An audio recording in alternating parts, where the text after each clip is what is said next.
Okay, I know it's been well over a year since I have last posted, and I apologize for that. I had been going through some kind of an art breakdown where anything I drew didn't feel like my art, and I didn't have passion for it anymore. But it's okay! It's okay! I have regained that passion, and I have grew exponentially since my last video. Today I'm going to be doing a character analysis video for Louise. Louise is by far my most favorite character in all of Bob's Burgers, so it only felt right to analyze her first. I'm going to be redrawing a scene of Tina from Season 9, Episode 1, Just One of the Boys for now.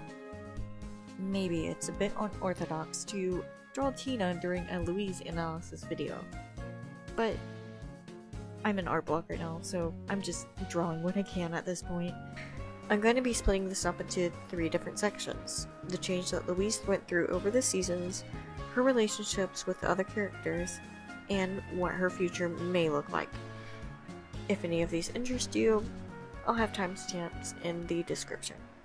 I've come to realize that not everybody likes the changes that Louise goes through, or even the Belchers and the show itself go through.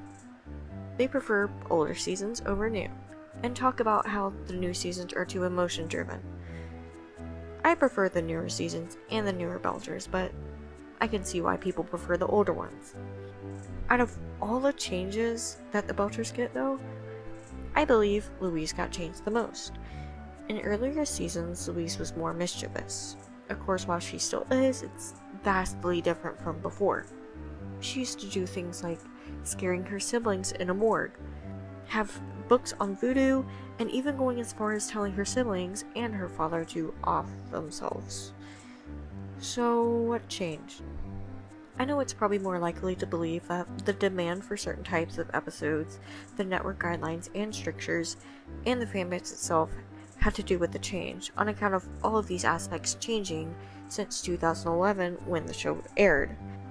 But since this is a character analysis video, I'm gonna try to stick to the plot of the show and pull facts from there to back up my arguments. Louise has honestly gone through so much at just 9 years old. I think the most important events though are when she got held gunpoint, a few times actually, all by fish odors, or people in association with a fish odor. And then when she had an entire carousel fall on her and her family. She's almost drowned, she almost got into a plane crash, and these are just from the show alone. The major ones are of course from the movie. This includes falling down a large sinkhole, which I'm still unsure of how she walked out of that uninjured, having a human skeleton fall on top of her, choking on said human skeleton's teeth, almost getting decapitated, and being buried alive. A 9-year-old going through all of this, plus more that I didn't even get to list, is kind of scary.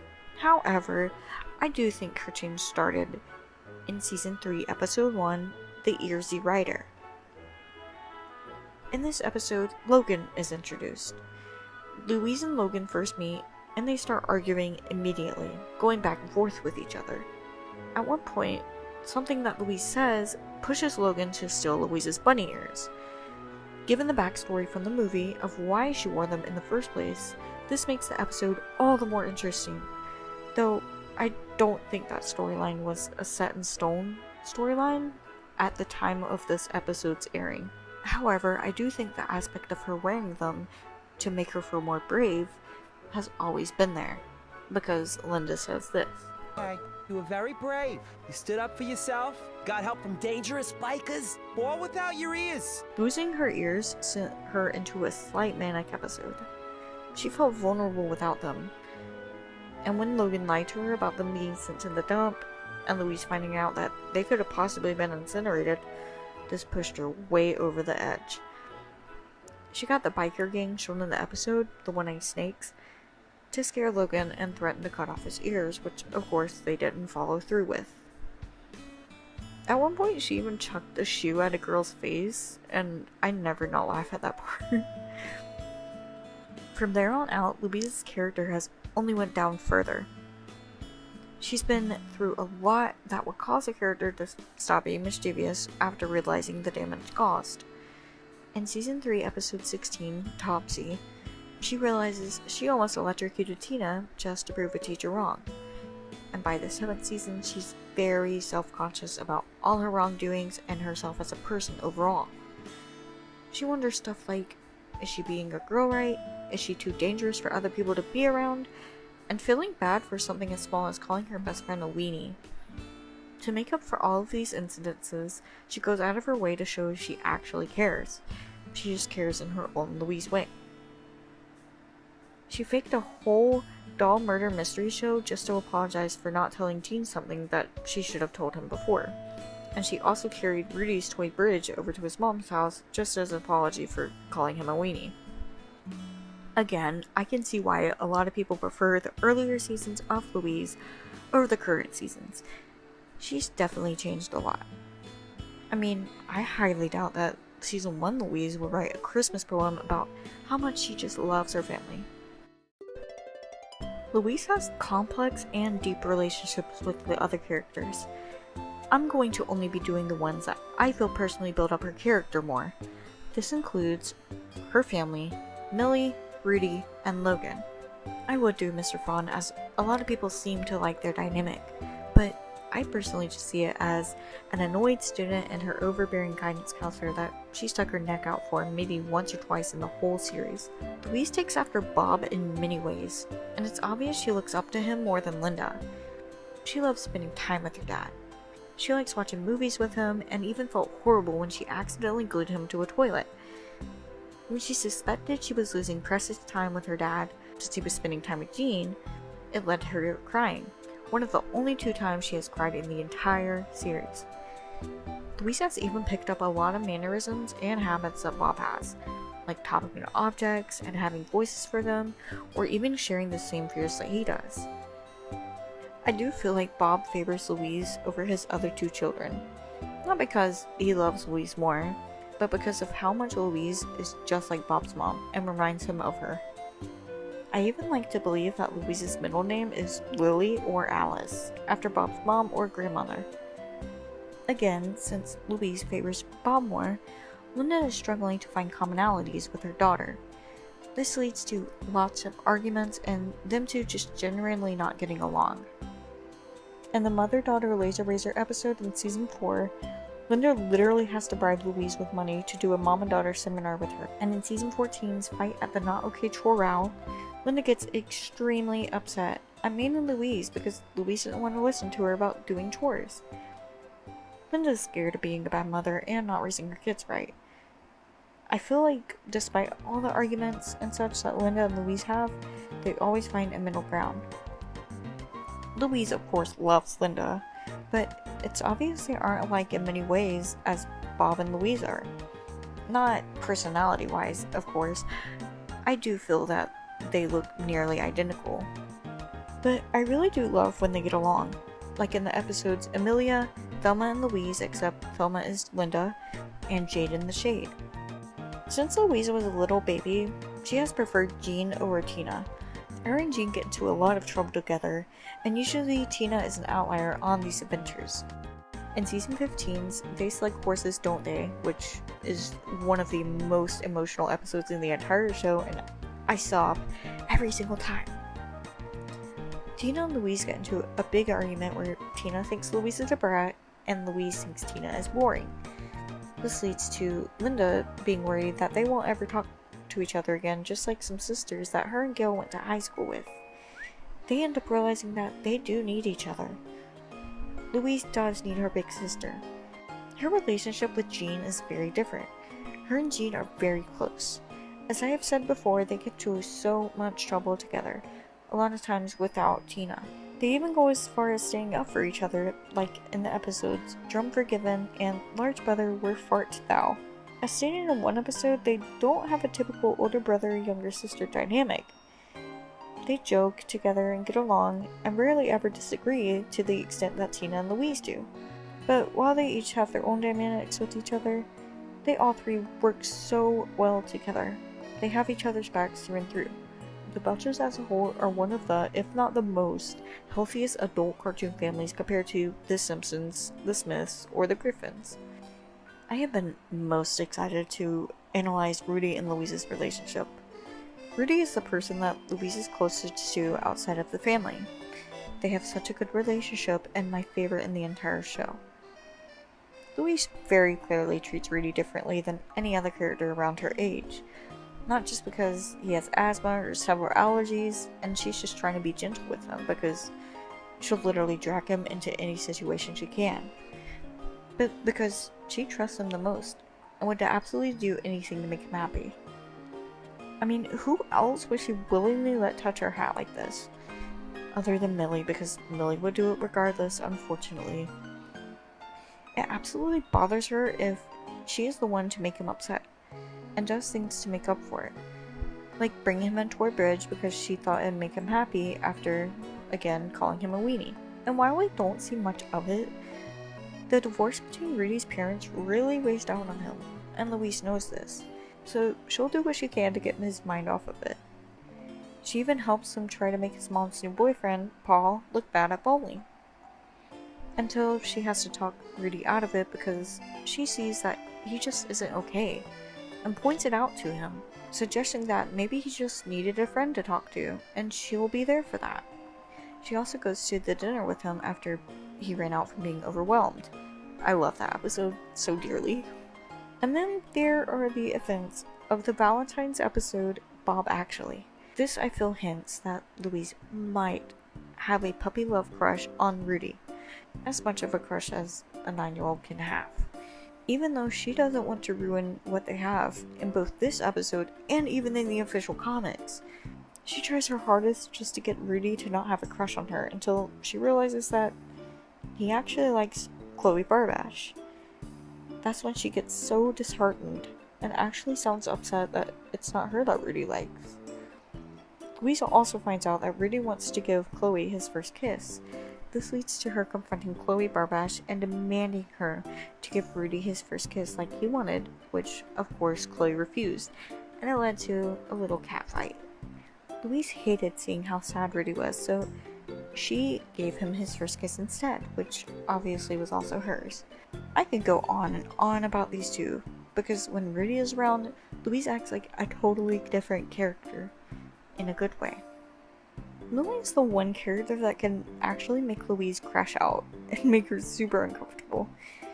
I actually would love to see why Millie is so obsessed with Louise. I cannot pinpoint if it's an obsession where Millie wants to be just like Louise, or she wants to be with Louise and always have her around. Right now, I'm seeing a mixture of the two.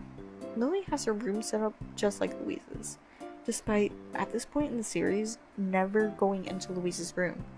And it's kind of scary since Louise's room actually has no windows for Millie to even get a glimpse of her room. Millie has actually become kind of frenemies with Louise in the recent seasons, until the season 15 episode, Snack Face. And I'm so glad that they brought back the severity of Millie that she had in earlier episodes. What baffles me is just the extent that Millie would go to just to have Louise around. Like, trying to choke somebody with their own braid, or locking Jean and Tina in the basement boiler room just to keep them away from Louise. All of this makes Louise super uncomfortable, leading to her actually begging Tina and Jean not to be left alone with Millie. I'm so excited to see what other episodes that Millie will be included in. I hope they keep her stalkerish vibe to this show, as weird as that might sound. It's a kind of refreshing contrast to a bullyish character like Tammy and Jocelyn or Jimmy Pesto. Logan and Louise never not argue in any episode Logan is in. They always call each other names and whatnot, dreading to be around each other. I know Louise has to have some sort of vendetta toward Logan for stealing her ears in season 3. She was just vulnerable in a way that made her go borderline insane. So while she sees Logan as a threat because of that event, she tries to keep up her tough person persona and make it seem like she didn't care. She is scared of Logan though, and this is blatantly shown in the episode Large Brother Where Art Thou? Logan made Louise cry. Again, one of the only 2 times she has ever cried in the whole show. She always feels the need to one-up Logan. Even in the most recent Christmas episode, which is the most recent at the time of me typing and editing this, she was in a stunt battle against Logan, which led to her somewhat getting hurt, but it also led to them working together. Also, I really wish people would stop shipping them. Some of you are taking one line that Jean said and ran with it. Need I remind you that Louise is in 4th grade and is 9 years old. Logan is in high school and is 15 to 16 years old. That's just weird. Stop shipping them, please. Louise's future career is actually something that I personally don't see a lot of discussion about within the Bob's Burgers fandom. I believe this could be nearly because the whole fandom has agreed that Louise's future career would be running the restaurant. While I personally do not think that is off the table, since in one episode Louise said she'd run it, I personally don't think that's what her career would be. Her family gives their ideas of what her actual career could be, like a parody of Indiana Jones, Louisiana Jones. All of the Belchers are extremely creative and talented. They each express the creativity in some way, shape, or form. Bob makes his burgers, Jean makes music, Tina writes, and I believe Linda's form is sewing or just having a passion for singing and theater-related things. Louise's creativeness doesn't really have a set-in-stone pathway at first glance. In my eyes, her running the restaurant wouldn't be a signature art like it is for Bob. So that leaves the big question: what is Louise's way of expressing her creativity, and how does it tie into a possible future career for her? And my answer to that is something that I have not seen anyone mention, except Kristen Shaw herself in a recent interview, which makes me so happy. You know, because she wants to be, I think she does want to be a director. She is a director. So she would be really into the bigger storytelling world, I think. The answer is going to be directing movies. This actually isn't too far-fetched. And it has way more evidence than some people might think. Directing is something that she's always shown a ton of interest in several different episodes. She argued about who would direct the Super Bowl commercial for the restaurant. She made a whole stop-motion action movie about a man made of meat, and she made a whole zombie mockumentary movie that is a play off of Night of the Living Dead, which that episode is actually one of my favorite episodes ever. And she was even the one that one of her classmates, Arnold, went to shoot a promo video for him for his bodyguarding business. Louise also has a knack for camera angles and stuff, as shown in an episode of Fish Called Tina. This is where she goes out of her way to help Tammy make it seem like she's in different environments than she actually is, like making her look like she's scuba diving or making her look like she's at the beach. Louise has entirely too much creativity that I feel like should not be wasted on something like running the restaurant. While again, I feel like the restaurant isn't off at the table, she may consider it for a while and even try it out, it's not going to be her in-game career. And here's the finished piece. Again, I know it's a bit unorthodox to draw Tina during a Louise analysis video, but it was fun to draw still. This was very fun to make, even though I'm probably not that good at analyzing. I'll try to post as much as I can this time and not just go MIA for almost 2 years.